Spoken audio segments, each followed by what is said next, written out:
కాలానుగుణంగా సంవత్సరం పొడవునా కూరగాయలు పండించే రైతులు మంచి ఆర్థిక ఫలితాలు సాధిస్తున్నారు. మార్కెట్లో మండిపోతున్న కూరగాయల రేట్లే ఇందుకు ప్రత్యక్ష ఉదాహరణ.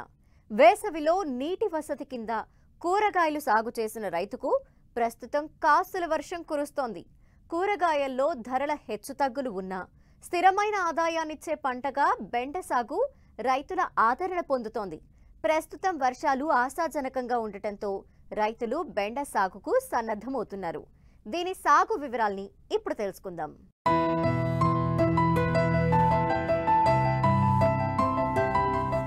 ఇటీవలి కాలంలో వాణిజ్య పంటల కంటే కూరగాయల సాగు రైతులకు లాభదాయకంగా మారింది.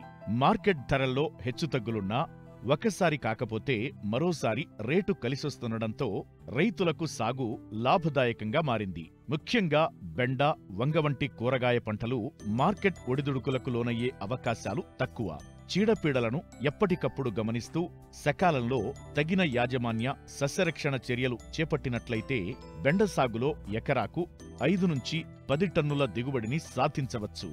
మన ప్రాంతంలో బెండను దాదాపు 2 లక్షల ఎకరాల్లో సాగు చేస్తున్నారు. దీని సాగుకు వేడి వాతావరణం ఎక్కువ అనుకూలం.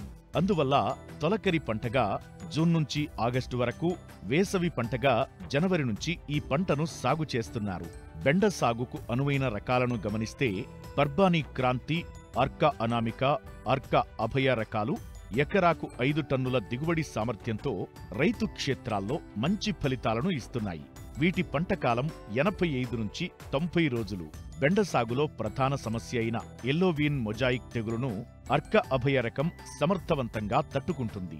ఇవే కాక వివిధ ప్రైవేటు కంపెనీల నుంచి అధిక దిగుబడినిచ్చే హైబ్రిడ్ బెండ రకాలు రైతులకు అందుబాటులో ఉన్నాయి.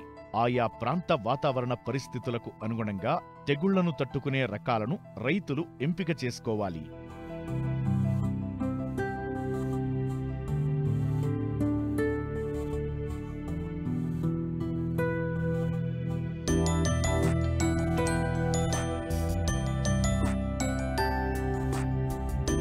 సారవంతమైన నీరు ఇంకే తేలిక నేలలు, మురుగునీరు పోయే సౌకర్యం గల తేలికపాటి నల్ల నేలలు బెండ సాగుకు అనుకూలం. ఎకరాకు 4 నుంచి 6 కిలోల విత్తనం అవసరమవుతుంది. హైబ్రిడ్లైతే 2 నుంచి 2.5 కిలోల విత్తనం సరిపోతుంది. విత్తే ముందు కిలో విత్తనానికి 5 గ్రాముల ఇమిడాక్లోప్రిడ్ కలిపి తరువాత 4 గ్రాముల ట్రైకోడెర్మా విరిడి పట్టించి విత్తన శుద్ధి చెయ్యాలి. భూమిని మెత్తగా దున్ని ఆఖరి దుక్కిలో ఎకరానికి 6 టన్నుల పశువుల ఎరువు వేసి కలియదున్నాలి. వర్షాకాలపు పంట కనుక 60 సెంటీమీటర్ల ఎడంతో బోదెలు తయారు చేసుకోవాలి. విత్తే ముందు ఎకరాకు 24 కిలోల భాస్వరం, 24 కిలోల పొటాష్, 16 కిలోల నత్రజనినిచ్చే ఎరువులను వేయాలి. బోదెల మీద 30 సెంటీమీటర్ల ఎడంతో విత్తనం విత్తుకోవాలి. విత్తిన వెంటనే నీరు పెట్టి మరలా 5 రోజులకు 2వ తడి ఇవ్వాలి. కలుపు నివారణకు విత్తిన వెంటనే ఎకరాకు 1.2 లీటర్ల పెండిమిథాలిన్ మందును 200 లీటర్ల నీటిలో కలిపి పిచికారీ చెయ్యాలి. ప్రతి వారం 10 రోజుల వ్యవధితో నీటి తడులు అందిస్తే 30 రోజుల నుంచి పూత ప్రారంభమవుతుంది. ఈ సమయంలో మరో 16 కిలోల నత్రజనిని యూరియా రూపంలో అందిస్తే కాపు బాగుంటుంది. ఇదే మోతాదులో నత్రజనిని 45 రోజులకు మరోసారి అందించాలి. బెండ సాగులో ఇటీవల రైతాంగం పాలీమల్చింగ్ విధానాన్ని అనుసరించి మంచి ఫలితాలు సాధిస్తున్నారు. 3 అడుగుల వెడల్పుతో బెడ్లను పశువుల ఎరువు, ఇతర రసాయన ఎరువులను కలిపి తయారు చేసుకుని దీనిపై 4 అడుగుల వెడల్పున్న మల్చి షీట్ను కప్పి విత్తనం నాటుతారు. ఈ విధానంలో ఒక్కో బెడ్పై 2 వరుసల్లో మొక్కలు వస్తాయి. పూర్తిగా డ్రిప్ పద్ధతిలో నీరందించడం వల్ల పైరు పెరుగుదల ఆశాజనకంగా ఉంది. ఎరువులను కూడా డ్రిప్ ద్వారా ఫర్టిగేషన్ పద్ధతిలో అందించే వీలుంది. ఈ పాలిమల్చింగ్ కు ఎకరాకు 15,000 ఖర్చవుతున్నా ఆ తరువాత కలుపు సమస్య లేకపోవడం, ఎరువులు సమర్థ వినియోగంతో ఖర్చు కలిసొస్తోంది. రెండో పంటకు కూడా ఈ మల్చి షీట్ను వాడుకునే అవకాశముంది. బెండ పంటకాలం కూడా 30 నుంచి 45 రోజులు పెరుగుతుంది. సాధారణ పద్ధతితో పోలిస్తే దిగుబడి 50 నుంచి 60% పెరుగుతున్నట్టు రైతుల అనుభవాలు నిరూపిస్తున్నాయి.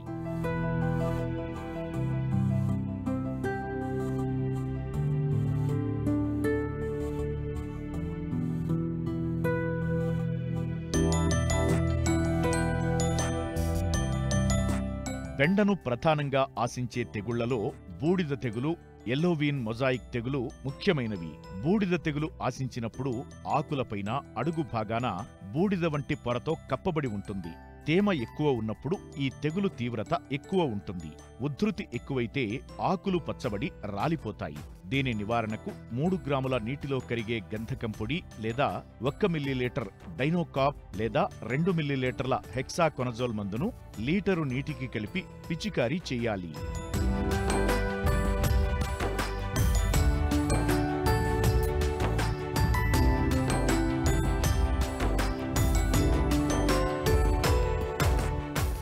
బెండను ఆశించే ఎల్లోవీన్ మొజాయిక్ వైరస్ తెగులును శంకు తెగులు అంటారు.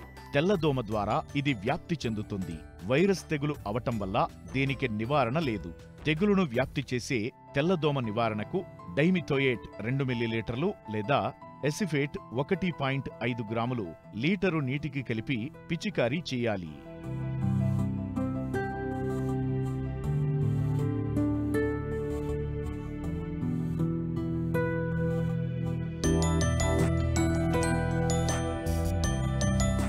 బెండ విత్తిన 45 రోజుల నుంచి ప్రతి 2-3 రోజులకు ఒక కోత చొప్పున కొయ్యాలి. ఈ సమయంలో కూలీల కొరత రాకుండా జాగ్రత్త వహించాలి. కోతలు ఏమాత్రం ఆలస్యమైనా కాయ ముదిరిపోయి మార్కెట్ విలువ తగ్గిపోతుంది. ప్రతి కోతలోనూ ఎకరాకు 4-5 క్వింటాళ్ల దిగుబడి సాధించవచ్చు. కోసే కొద్దీ పూత వచ్చి మరలా కాయ దిగుబడి వస్తుంది. పంటకాలం 3 నెలలే అయినా మంచి యాజమాన్య పద్ధతులు పాటిస్తే 4-5 నెలల వరకు పంటకాలం పొడిగించి అధిక దిగుబడి పొందవచ్చు. బెండ ధరల్లో మార్కెట్ ఒడిదుడుకులు ఉన్నా సరాసరిన కిలోకు 10 నుంచి 15 రూపాయల ధర రైతు పొందగలుగుతున్నాడు. దీనివల్ల సాగు ఖర్చులు పోను ఎకరాకు 30 నుంచి 50 వేల నికర లాభం ఆర్జించే అవకాశముంది.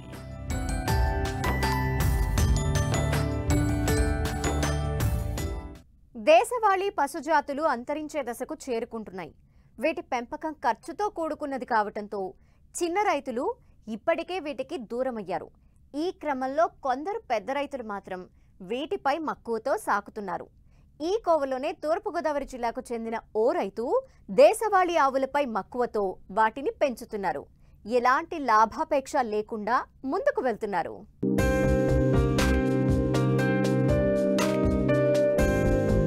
మేలుజాతి ఆవులకు పుట్టినిల్లు భారతదేశమే.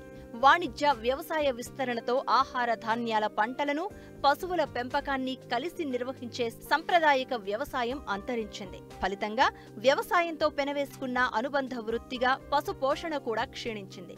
ఆధునిక డైరీ ఫార్మ్ కల్చర్ విస్తరణ దేశవాళీ ఆవులు తదితర పశు జాతులకు మరణ శాసనంగా మారుతోంది.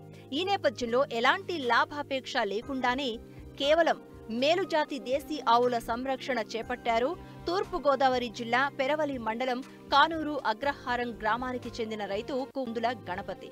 వీటి కోసం ప్రత్యేకంగా పశుగ్రాసం పెంచుతున్నారు.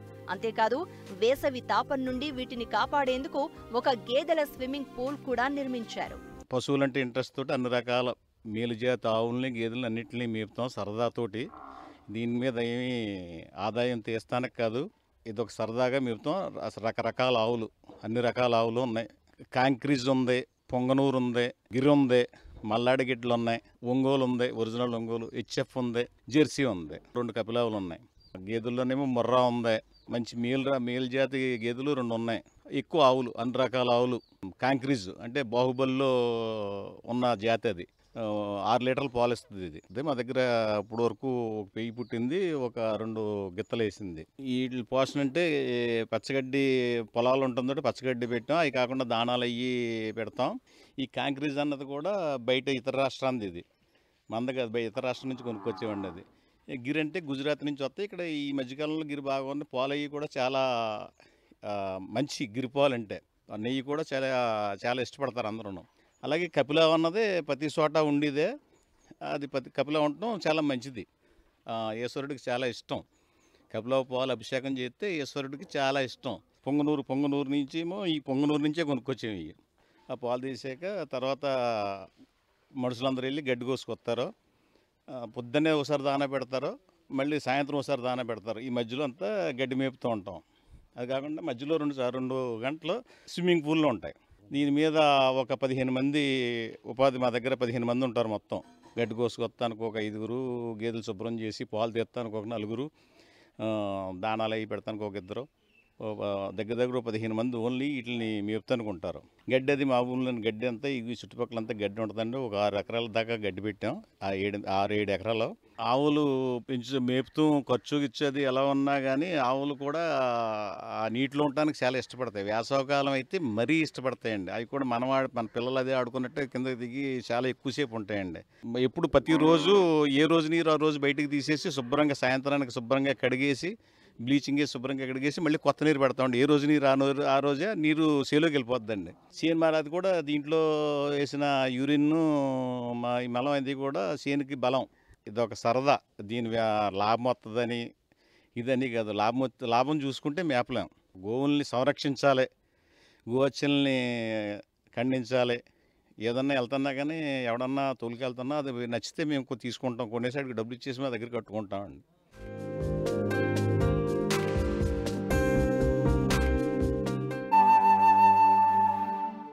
మనం ఆరోగ్యం పట్ల చాలా శ్రద్ధ తీసుకుంటాం. అలాగే వ్యవసాయ భూములకు సంబంధించి మట్టిలో ఉండే పోషకాలను కాపాడేందుకు ప్రతి రైతు ప్రత్యేక దృష్టి సారించాలి. మనిషి జబ్బు చేసినప్పుడు రక్త పరీక్షల ఆధారంగా రోగాన్ని నిర్ధారించి సరైన వైద్య చికిత్సను తీసుకుంటాడు. అలాగే పంట పొలాలకు మట్టి పరీక్షలు చేయించి అందుకనుగుణంగా భూమికి అవసరమైన పోషకాలు అందిస్తే వ్యవసాయం లాభసాటిగా మారుతుంది. అయితే అన్ని ప్రాంతాలలో రైతులకు అందుబాటులో భూసార పరీక్షా కేంద్రాలు లేకపోవడంతో ఇప్పుడు ప్రైవేటు సంస్థలు కూడా భూసార పరీక్షా కేంద్రాల్ని ఏర్పాటు చేస్తున్నాయి.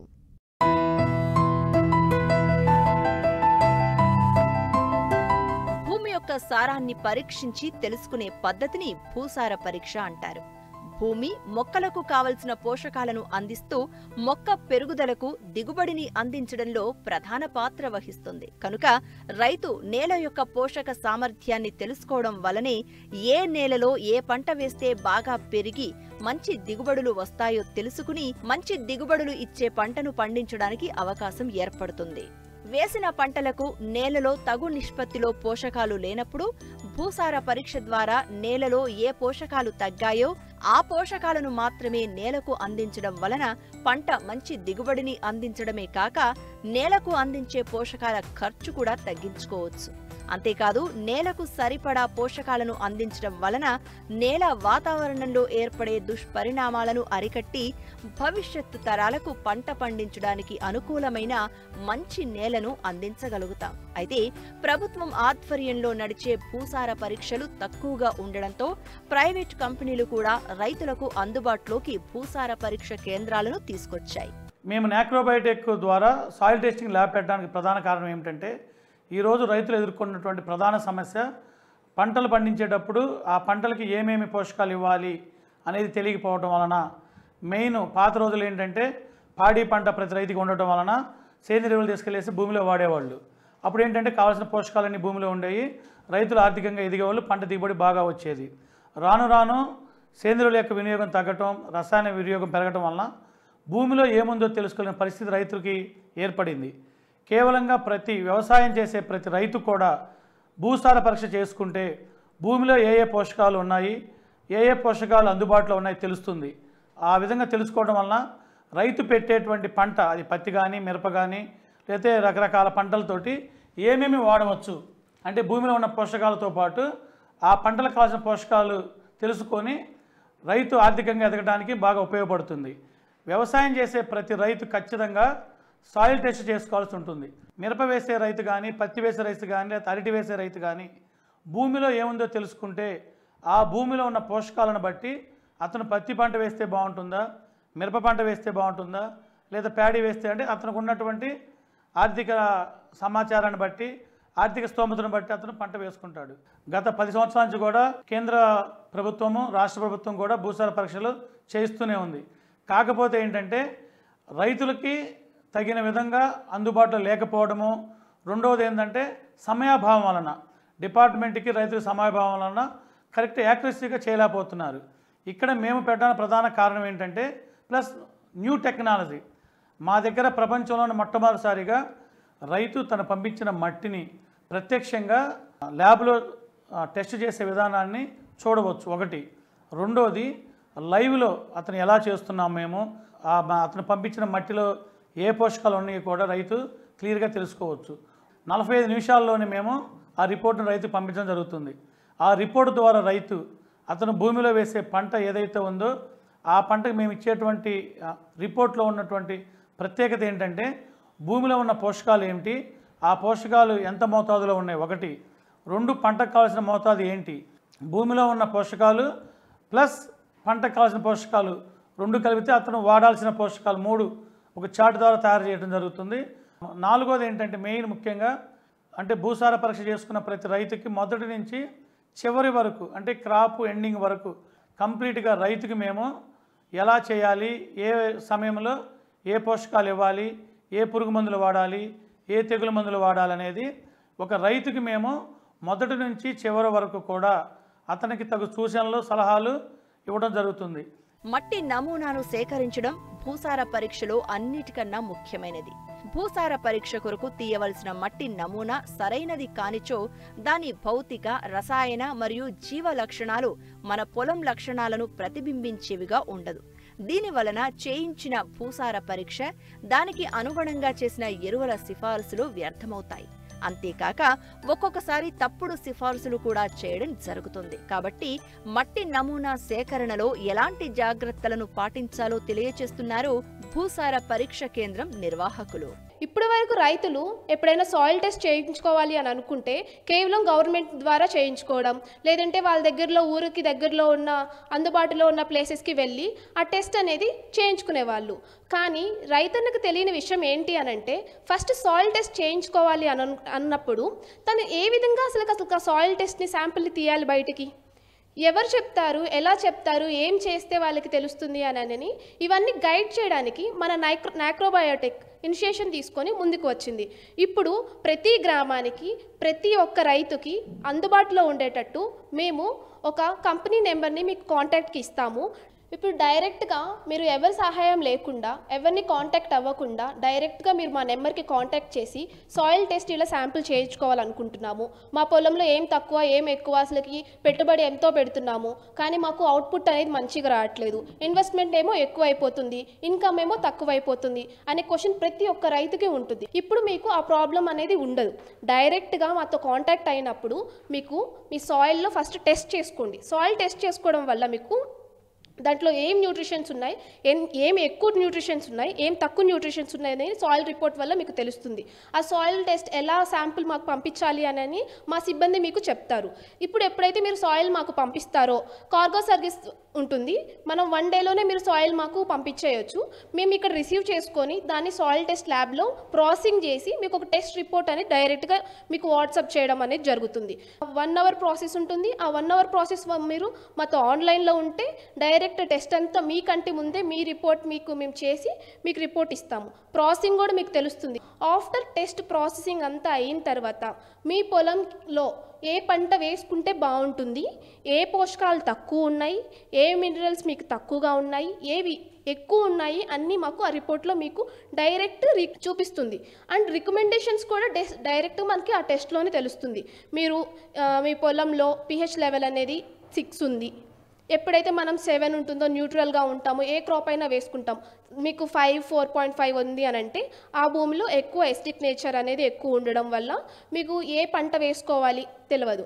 సో మేము ఆ టెస్ట్ మనకి ఏమి చెప్తుంది అని అంటే ఏమేమి పోషకాలు ఎక్కువ ఉన్నాయి, తక్కువ ఉన్నాయి, ఏం వేసుకోవాలి, ఏది వేసుకుంటే సమాన ఫలంలో ఉంటుందో అన్నీ మనకి ఆ టెస్ట్ అనేది జనరేట్ చేస్తుంది. ఎండ్ ఆఫ్ ద రిపోర్ట్లో కూడా ఏ వేసుకుంటే మీకు మనకి ఎంత డోసేజ్ వేసుకోవాలి అని కూడా టెస్ట్ డైరెక్ట్ మనకి చెప్పేస్తుంది. అండ్ మీరు ఎప్పుడైనా క్రాప్ వేసుకోవాలి అని అనుకుంటే మీ ఇప్పుడు వరకు 3-4 సార్లు వరి పండించుంటారు. 4వ కూడా మీరు వరి వేసి ఎక్కువ మేము పెట్టుబడి పెట్టేస్తాము మాకు మంచి రిజల్ట్ రావాలి అని అంటే అది రాదు. ఎప్పుడైనా మీరు సాయిల్కి తగినట్టు క్రాప్ వేసుకోవాలి. మీరు సాయిల్ని చూసుకొని దాంట్లో ఉన్న లెవెల్స్ని అన్నీ చెక్ చేసుకొని దాంట్లో మనం బ్యాలెన్స్ చేసుకున్న తర్వాత జోవరో లేదంటే ప్యాడీ ఏ క్రాప్ తీసుకున్నా సరే ఒక్కొక్క పొలం ఒక్కొక్క రకంగా ఉంటుంది. మీకు పొలంకి తగ్గినట్టు లోపల పోషకాలు ఉండాలి, అప్పుడు మాత్రమే మీకు రిజల్ట్ అనేది మంచిగా వస్తుంది.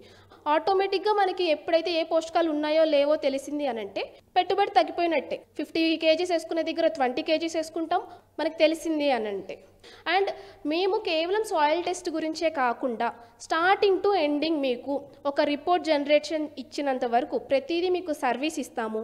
ఏ పొలంలో ఏది వాడుకుంటే మంచిది, మందుల గురించి, మీకు తీసుకునే వెరైటీస్ గురించి ఈచ్ అండ్ ఎవ్రీథింగ్ మేము మా సిబ్బంది మీతో కాంటాక్ట్లో ఉంటాము.